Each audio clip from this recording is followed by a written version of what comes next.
Were you at the game?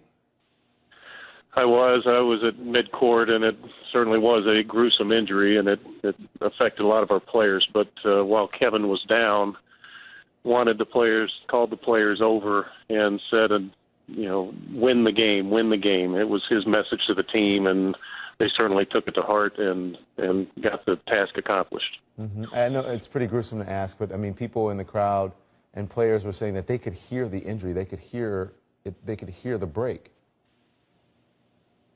Yes, it was an awful thing. It's something that one of our football players went through, Michael Bush, a very similar injury on the football field, and he's had a very productive NFL career. So we're hopeful that Kevin can come out of surgery well and get himself back to good health and be a great player for us in the future. I should have asked, I mean, could you hear it? Was it audible?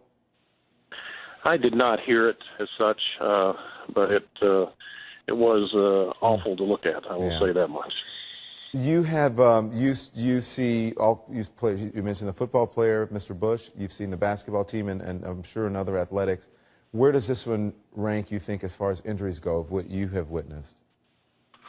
Well, this is the worst that I've ever seen. Certainly, I know you mentioned the Montana injury, which is another one. I was watching when Michael Bush went down on television. I was not at the game itself, but our trainer at the time leaned over to me and knew what it was immediately. And this one was equally as bad. This one occurred right on a stage where everybody could see it, and I'm sure there was, certainly our players reacted as such, as did our coaches, and it was very difficult to get themselves refocused. But Kevin did that himself by wanting the guys to come over there and telling them, win the game.